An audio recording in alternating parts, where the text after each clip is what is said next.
And a good Saturday to you alongside Rick Lee, track handicapper and line maker. I'm Jim Byers. Thanks a lot for joining us today at Lone Star Park in Grand Prairie. Rick, we have 9 races today. I think they're pretty competitive, and I am looking forward to today's card. It is 92 degrees. That's 33 Celsius for our friends in Canada, who I had to stay up very late because the Stanley Cup Final Game 6 last night was opposite our racing. Edmonton has come back from a 3-0 deficit to tie the series. So to our Canadian friends, and we know we have some supporters at Woodbine at least, good luck as a Canadian team tries to win the Cup for the first time in 31 years. Wow. There's 7 Canadian-based franchises right now, and none of them have won the Cup since 1993, and Edmonton will have a chance to be the first team since the 40s in a final series to come from 0-3 down to win. It's been done a couple of times since in an earlier round. That's hard to do. It's never, ever been done in the NBA. Yeah, that's what I was going to ask. Not one time. Yeah, because in the NBA they were like, for 150. It was a crazy number. But when I saw the stats up there last night watching this sports, and I was going to ask you, because I figure you might know, has that ever happened in the NHL, a team in the final be down 0-3 and win? It happened Detroit-Toronto back in World War II. And then they went about 30 years, and that was in the final. And whichever team, I think Detroit came back and beat Toronto. Don't hold me to that, but whichever, those two were in it. And one beat the other. And then it happened again in about 1975, but not in the final.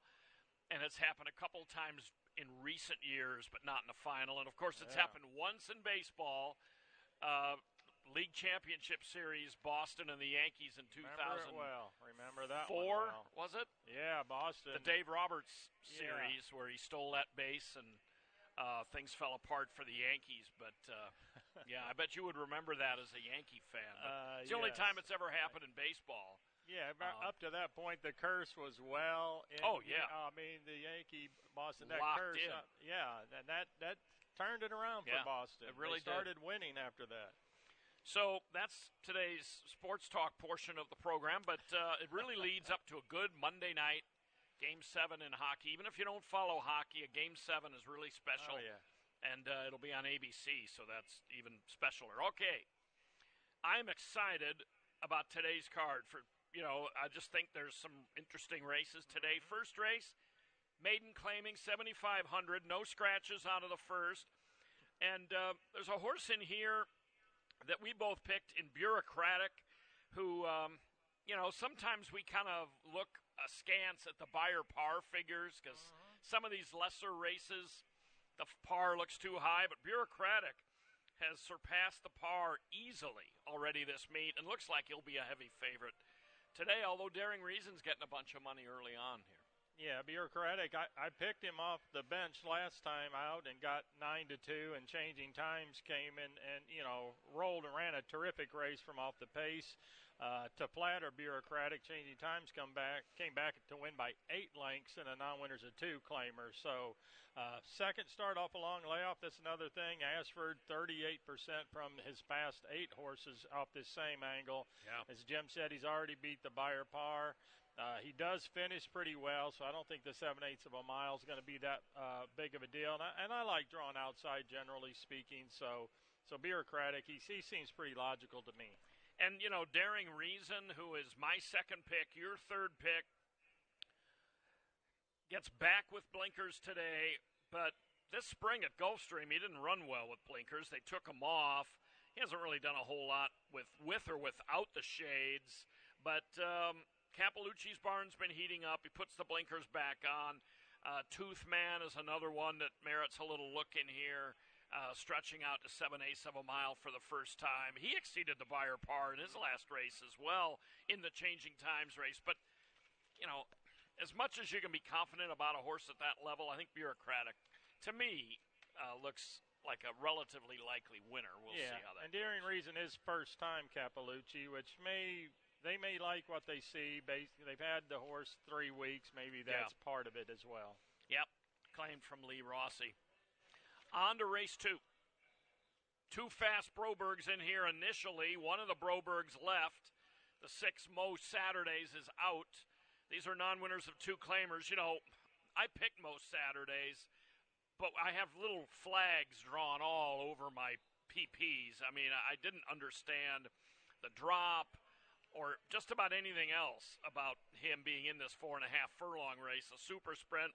So now we're both on Mr. Shorty after the scratch. Yeah, and I'm a big turnback guy, and this is from 5 to 4.5. Well, for some of these super sprinters, that is a little bit of a turnback. Yeah.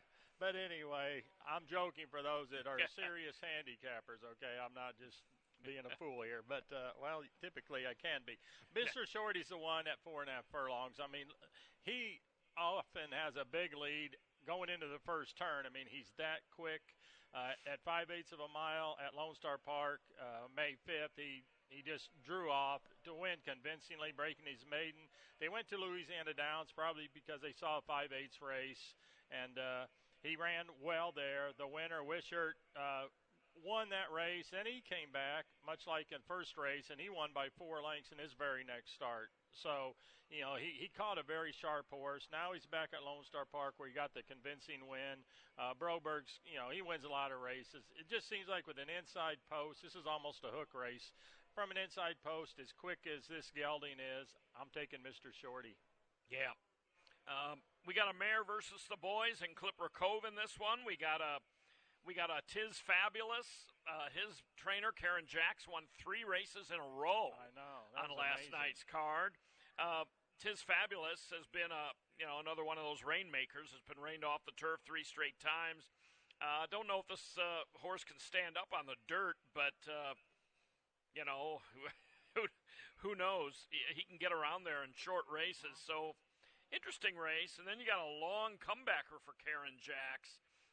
Never Over Me, who did have a nice half-mile breeze on June 14th, doesn't show any other formal work activity after being off since last fall. But, again, I think with the scratching of the 6, I think Mr. Shorty should be relatively short. Yeah, and those Karen Jacks horses, I mean, the first 2 winners last night were very logical. But sometimes when barns get hot, they win with less logical horses. And the third winner, you know, I didn't see it coming. Was that the late-running sprinter? Pudding?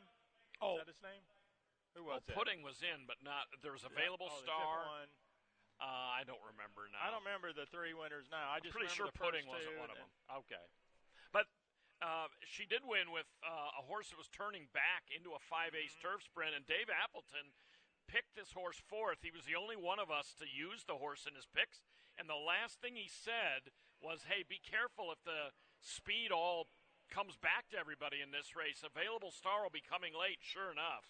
Split horses and won the race, and so that was some good advice. On to the third. Mostly 3-year-old fillies in this one, but not exclusively. Scratch the 13 Paris Garters. These are Texas-bred fillies going a mile on the turf. Yeah, the turf course is quite firm. We haven't had rain in a little while. I do the buyer figures for this track, and the variance on our turf course have been very fast, like minus 50 points. And so the turf course is fast. That doesn't mean everything on the lead wins, but it is a bit of an advantage to have speed. I think Ruby can too. Based on the opening quarter and half of her most recent race was pretty fast. That was her first race in blinkers. Close to the lead, finishes second. That was a really nice effort. Now draws inside again. Should be a more fit filly this time, and I think she'll make the lead from her inside post position. It is interesting that she finished 1 length behind Brady Cash, and then Cheyenne, Hebert's other horse, the 3, who I also think is a major factor, also finished a length or less than a length behind Brady Cash. So you could compare them both. The rider situation is interesting. Diego's ridden both. He's on Cheyenne, but Aramia rode Ruby Cantu last time. He's back aboard. So, Matt Hebert, he stands a pretty good chance in this race with his 2 fillies. Yeah, I mean, we both have them 1-2. Cheyenne put on the blinkers last time and, ran okay. Brady Cash in that May 26th race that was where he broke his maiden, or she broke her maiden. That was her 17th try. But you know what? That was a pretty good race. I went back and rewatched that race, and Brady Cash was a nice winner that day, albeit now 1 for 17. Right. That was a good professional effort. Ruby Cantu, I thought, ran really nicely. On Wing ran pretty well. in that race as well. The third-place finisher. It was way back to everybody else. So I'm on her bandwagon, Ruby Cantus as well. Belmira, to me, is kind of an X factor. Made up a lot of ground last time in a dirt sprint here, opening weekend. Her dam, Senora Acero, was a pretty good, if modest, turf runner here. And, Mindy Willis bringing this filly back off a layoff since a career debut where she took a little bit of money, dropped way back, passed a few late, or passed a couple late. I don't know. She's kind of the X factor for me. Yeah, Highlander Honey, I'm kind of off her bandwagon. But anyway, continue. Yeah, I do like Belmira in that, Mindy's worked her long. I mean, 3/4 of a mile. We don't get a lot of works at no, we don't. She's and probably one of the 14 few that will do it. She will do it, and she gets good results from these extended workout distances. So, and again, with the turf pedigree, I mean, this is the type of horse that long shots are made of. Highlander Honey, I'm kind of off her bandwagon. Maybe I've been on her bandwagon before. Maybe if I jump off it today, she'll run better. Well, that was a key race she came out of when she finished just behind Cheyenne. There were multiple winners came out of that race, and then a sloppy track in her last race. Yeah, so, that's pretty easy to dismiss. Definitely a contender. Yeah. Race 4. Texas bred, first level allowance, 3/4 of a mile. Scratch number 4, Texan Farmer. That will leave a field of 8. Yeah, Euro Rockstar. Go with the Asmussen bandwagon, even though this is a pretty big jump in class from a non-winners of 2 for 7,500 into a Texas-bred entry-level allowance. That last race, was pretty good. I know that he was 3 to 5, and so obviously there wasn't a lot in the race. The races at Houston, you can make an excuse for every one of them. They're either routes or turf sprints. And she wore front wraps in every one of those races. The bandages came off for this race at Lone Star Park May 19th. Yep. Trainer change for that race, too. Asmussen took the wraps off. Yes, that's a good point, too. So, horse just totally draws off to win. You look, and his career, and he's only run 3 times here at Lone Star Park, and all 3 was either a first or second place finish. 2 works since that win, draws a favorable, 9 out of 9 post position, has tactical speed, should get a perfect trip if he's good enough. I mean, and I think he might be in here. He does come out of a very impressive-looking race. I don't think he beat anything there, but it was very convincing. And, if you beat nothing convincingly, it's still a pretty good effort. Mm-hmm. I totally respect him, and Asmussen seemingly wins every day, multiples, but I'm going to try Summer Help in here to look for a little bit of a price. This horse's Beyer Fig out of his last race is the same as Euro Rockstars, and it was in a non-2 Texas bred allowance. This is a non-winners of A other than, or a non-winner of 2. Summer Help's last race was really good. Had a really rough stretch drive. Baby of the family was 1 to 5 that day. Moved out. Caused havoc in the stretch and was disqualified from second. Summer Help ran really well at 20 to 1 and showed a lot of, I think, kept on well. Showed a lot of spunk. So I'm going to give him a shot to maybe beat Asmussen. It's tough to pick against Steve when he's going good like this. Yeah, Summer Help's that's a good pick. It was a wet track. I mean, it's a good track last time out. If those are wondering who don't do morning lines, I could have made just off the last race. I could have made the horse 3 to 1. However, he was 20 to 1 in that race, and it was a good racetrack. And it's kind of the things you haggle with when you're doing morning line odds. And I just thought I'd throw out that tidbit on the thought process when you're setting odds for a horse. But kind of like not letting recency bias or one good performance dictate too much of the line. Not too movement. much. Yes. Yeah. By the way, those 3 Karen Jacks horses yesterday that won, the more logical ones were Silver Assassin, who was an odds-on favorite, followed by Bling Baby, who was 5 to 2 or 2 to 1 second choice. The surprising one was Available Star. Pudding was in that race, but was up the track. So she had 2 in there. Yes. Yeah, she had Pudding, who ran up the track. Right. But Available Star was 13 to 1 and came from out of it to win a 5.5 furlong dirt race. So she had 2 long shots in that race where she won with one of them. Exactly. Okay. And Carl Moore had 2 of the 3 winners, including Available Star. On to the 5th. I was almost getting ready to throw darts at this one. Scratch the one Jim Ned, whose last race I thought was pretty good. Picked him second initially. Lots of very similar-looking running styles in here. Lots of plotter closers. Pure Malice, who I picked last week at 6-1, comes back again after less than a week away. He detests 2 turns. So I see you've been more forgiving with him and have him 4 if I dropped him straight out. But nonetheless, lots of closer plotters in here. And, a roller coaster ride makes perfect sense. My only fear with him is if he just maybe is a little over the hill. But, certainly his body of work, merits a favoritism. And when you look at what he's done in the last 2.5 years, he kind of stands out. However, this year it seems like this 5-year-old, maybe he's on the downward spiral here. His last race was an improvement, though, off the previous race, so I thought maybe he's going the right direction. Yeah. If I didn't see him breeze last weekend, I would not have picked him, but I had him in a very fast time, and I thought he was well within himself, so my thought process was he's on the improve on his races, beating less than 2 lengths at this level last time out. He was the favorite that day.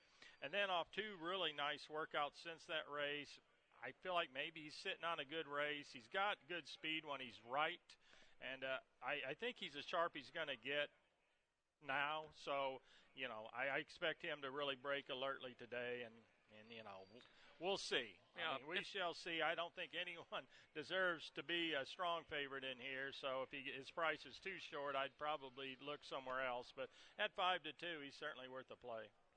Yeah, last time out in that race, Creative Miracle opened up and just wired them. I mean, he opened up early on, and the rest of them, all those plotter closers like Jim Ned and Define, and even a roller coaster ride to a degree, just kind of ran around behind him, and they just chased him around. Yep. Today, somebody's going to break sharp and take the lead here and might not give it up because, like I say, there is a lot of closing ability, or at least plotters in this race. I've seen enough of Define, even though he loves to cash checks, that I'd tried to beat him. And a roller coaster ride makes perfect sense to me. But to me, he's not much of a rallier. He just kind of sits off the pace and sometimes passes some horses. So I'm going to take a shot. When in doubt, take Asmussen. So I'm going to try the 5 Absolute Courage. Sometimes shows a little speed. Didn't show any speed in a slow-paced route last time, and just ran around there on Memorial Day with the rest of this bunch, and did it at 8-1. The way Steve's been going, this horse is a very inconsistent sort. About every 5th race, he runs a good one. Maybe he's due for a better one. He's no great shakes either, but like I say, I'm going to take Steve. When I just want to throw darts, I'll throw it at him. It's interesting that his last win, which was by 5 lengths, his horse, the previous 2 races, he got drowned. Yeah. He didn't run at all the 2 previous races, and then he wins by 5. Yeah. So he's hard to figure. I think you're right to say he's good enough, but he's inconsistent. So you got to get a price to play a horse like that, and I think you will get a price. You don't get him at around 6-1 very often, so we'll see. I don't have a lot of confidence in that, but. On to the 6th. Mile on the Turf. Scratch the main track only entrant, 13 High Tone Woman. I'm going with kind of a little bit of a swing in this race also. Texas bred filly, first level allowance. Gracie's Kitten makes a lot of sense in here. I've caught enough of her act that I decided to try to beat her only because of the price that she's liable to be. Yeah, her recent turf races this year look good enough to win. Yeah. That's why she's 9-5. And the San Jacinto beating only 2 lengths. Obviously, that race will win today. The race before that was 9-5, so it was a similar looking spot to this. Went favored and finished second. The last 2 races were dirt. And it is worth noting those dirt races were better than her dirt races earlier in her career, so perhaps she's doing quite well. For those that think, but look at those 2 races on the Lone Star turf course. Those were not good. Well, she had a different trainer earlier in her career on the grass. Now she has Mike Maker, so the turf races have gotten much better. Plus, she's got more experience. So this is one of those cases where it doesn't matter to me that she's 2-0-0 and 0 on our turf course here because she's a totally different filly than she was when she was on turf then. Plus, you get a good inside post position. There's a lot to like here. However, she's probably going to be the favorite in here also. I'm going to take a swing here at Everly's Queen, number 8, a 3-year-old filly taking on some older. Her dam was only 2 for 8, but was a turfer who ran for Todd Pletcher, broke her maiden on the turf at Gulfstream, and also won a subsequent allowance optional claimer on the turf at Gulfstream. There isn't much turf ability among the siblings of Everly's Queen, but she is a half to a mare named Queen's Jewels, who won 13 races and $485,000 in her career. Everly's Queen debuts on the turf, comes out of that Island Fashion Stakes at Sunland back in April, has been off since then. That's a decent race and a reasonably good performance. Seems to be training okay. I'm going to take a shot with her in here. Gracie's Kitten makes a lot of sense, and the turf numbers are good.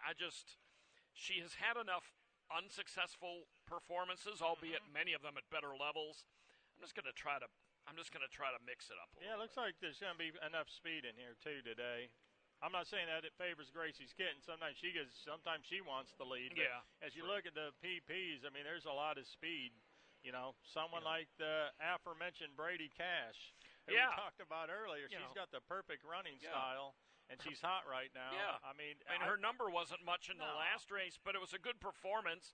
And the race before that, she passed some horses and actually gained ground on the leader. Yeah, she's always coming at the end. And if this race falls apart, and you can make a case it could, and she'd be interesting because she'll be a price this time. Yeah. On to the 7th. 1 mile on the main track, Texas bred, non-winners of 2 claimers. Scratch the 9, Take My Money out of this one. Yeah, I believe. Well, on buyer figures, Foo Fighters or Flighter's the one to be. I always want to say Foo Fighter. Oh, I know. Flighter. I mean, very that easy to sneaks say. in there. Yeah. Broke her maiden at Remington Park this past winter by 4 lengths. Went right to the front, drew off to win. That was against Open Company, obviously at Remington. Here we're in a Texas bred non-winners of 2 connections. Thought enough to try State Company twice. Did not run very well, but the buyer figures earned in those badly beaten stake races are still faster than the rest of this field's been able to produce. Last time out was on turf, draw a line through that one. A nice work June 9th, 101. I had 87 on that one. That was a pretty nice breeze, so I think he's doing well. He's just 3. The numbers look good, so I'm gonna take him. Yeah, I don't have much to add there. I mean, we have the same top 3 picks. No need to really belabor it. I mean, he's finally in a level where I think he can be effective. And, victory for Vets, who, was well in front of him 2 races ago, came back and ran real well last night and responded to getting back to a reasonable level. Maybe this guy will too, but, yeah, not much else really to dwell on about that particular heat. All older horses in race number 8, 1 mile, $5,000 condition claimers. These are non-winners of 4 or non-winners of a race at a mile or over since February 22nd. Yeah, and I took a price horse here. Well, at least I have him going off at a price. Gold Account has not run since December, so you're taking a bit of a shot there. The workouts for Terry Off have been pretty upbeat. A couple really nice breezes. Is expected to go a route of ground in the first start, like I said, after 7 months on the bench. Last 2 races, though, closed out in December at the same claiming price, slightly different condition, but won by 5. Then they tried starter allowance rivals, which is a big step up from today's race. Finished a credible 4th. Those 2 buyer figures are right on par for today's race. The week career win record, though, I mean, the wins came last year. He's 7 years old and finally had a 2-win season last year. So you could make a case he's getting better with age. You can make actually a strong case he's gotten better with age. The rider assignments a little bit threw me off a little bit. It's when you're betting your money, you like everything to line up. You want Eoff's go-to rider to be on this horse, and didn't show up this time. That's the only thing keeping me from thinking this might be a really nice horse to take a shot at. I've got him third as well. I mean, there's, a lot of stuff to look at from last year that puts him right here. I went ahead and bit on the favorite here in Federal Hill. The thing I don't like about Federal Hill is he had not a great winter as far as the results go, but his Beyer figs were pretty good and consistent, but they've been going downhill since the start of the year. And he has been dropping a little bit incrementally in class as well. Last time went evenly at Louisiana Downs, middle of last month. Comes back over here. I don't know. I mean, I'm not crazy about the dropping figs, but making a big Duncan class today. And maybe, if you go evenly against better horses with higher cruising speeds and more staying power, and then suddenly you're dropping in against lesser. If he just runs the same race he ran last time, he's liable to be right in it at the end here. That's kind of what I'm banking on because, I can't say that I'm a giant fan of his, but, and then Levy got pretty good for a while there. Now it seems like he's back into his ways of preferring to run second or third. Yep. But Levy's at least comfortable in this company and, does have wins recently enough that we can remember them. And quarterback Dak got sacked. Oh, he's out. I'm sorry. He got sacked again. He did. He didn't even get out of the locker room this time. Not this time. I forgot to mention here we have 2 scratches in the 8th race, the 10 Big Rojo and the 12 quarterback Dak, who would have been running in less than a week. I mean, that's like coming back on Thursday after playing on Sunday in the NFL, even though they have to do that. But quarterback Dak is out, so we don't have to worry about him today. 9th and final. This is a good tester. Maiden claiming fillies, 5/8 on the turf. Scratch number 4, Which Way Gray. And scratch 14, Cat Ate the Canary. Barring any late news, that means Just Plain Bad, who's 9-5 on the line, gets in. She may have very well needed that last race. Neither of us have picked her, however. High Five Carry over 6,500 and 61. You're picking a very interesting filly in here that didn't even get on the Beyer scale in her first 2 races, but has been off for an eternity, and obviously has been working well. It appears. Yeah. I mean, it took a 12-1 in the previous, now 8-1. I'm trying to finish with a couple, good priced, hopefully winners. Just Plain Bad. I mean, I was afraid that, I'm kind of glad she got in because it adds a lot of pace to a field that, there's a few horses in here with good early speed. So I think the pace will be pretty lively. Hollywood Boulevard, my top pick, like Jim said, was forwardly placed in the 2 starts in 2023 and then really tired badly. I like the fact that she comes back as a 3-year-old now on Lasix for the first time. I have thought she's trained well for a trainer that typically works his horses really slow. Matt Hebert. He does a really good job. The pedigree, since they tried to get on turf, Wayne Catalano tried to get this filly on turf as a 2-year-old and was unsuccessful. Finally on turf, which is what she's bred to do. Again, the good workouts, the good inside post position. And, at this level, turf sprinting, it just seemed like a race to take a chance. Yeah, I used her 4th, considered using her higher than that, just because of that sort of unknown factor. I went ahead and took Megan's Bay. I was really impressed with her race last time on the turf, showed a lot of determination, very willing finish as it indicates in the comment, ran a really nice race behind Leon and Just Plain Bad, who did finish just ahead of Megan's Bay last time, but Just Plain Bad is going to have, I think, considerable competition up front in this race. I mean, it's a 5/8 turf sprint, so there's usually a bit of speed. Some of the time form pace figs aren't all that high in here, but and Just Plain Bad probably is, from my view, the speed of the speed. But Megan's Bay last time out broke out, was bumped, so wasn't just lollygagging in the back, had start trouble, and then really came on. I'm going to figure that maybe she likes to turf sprint. I'm going to give her the look in the last. Interesting race, though. Yeah, I thought the morning line favorite, this is the type I like to pick against. A horse that on paper looks good. The Beyers are great. First time in a maiden claimer, narrowly beaten going a mile. But this is not the type of turnback that typically wins horse For on races. wing. Where for on wing, because they get the lead going around the ground, will not get the lead sprinting. No. I mean, so, she's going to have to do something she's never done before called passing a horse. And therefore, to me, she's a vulnerable favorite. I hate to put her in the winner's circle now talking, about this. But generally speaking, as a handicapper, you don't want a turn-back runner like this one. And so I think Just Plain Bad's probably the one to catch. And then I think you and I have, the most intriguing, picks, at least in my mind. Yeah, turnbacks are good, but when you're turning back to a 5-ace turf sprint, I like to see horses that have done it before, or at least show a propensity for the really short sprints. It's one thing to turn back from a mile to 6.5 or 7 or even 6 furlongs on the dirt. Right. And maybe if we ran a 6 furlong turf sprint, that would be an interesting turn back. That would be different. But these 5-ace turf sprints, I think that's kind of a specialty. Yeah, if Just Plain Bad wouldn't have drawn in, On Wing may have been able to be much closer, but I think she's going to have to come from 4 or 5 lengths back today, which doesn't mean she can't win. Yeah. It just she's going to be up against it a little bit on pace. That should be an interesting race. Should be. I think it's real interesting. The super high 5 carryover starting to build. All right. I actually thought I might tinker with that super high 5, and when I put in what I thought could happen, it was $312. So I thought, I think I'm going to play a double. A little richer than you wanted to swing in that one. I'm not investing that kind of money in a wide open race. Yeah. All right. Well, tomorrow's an interesting card as well. I'm almost finished handicapping that.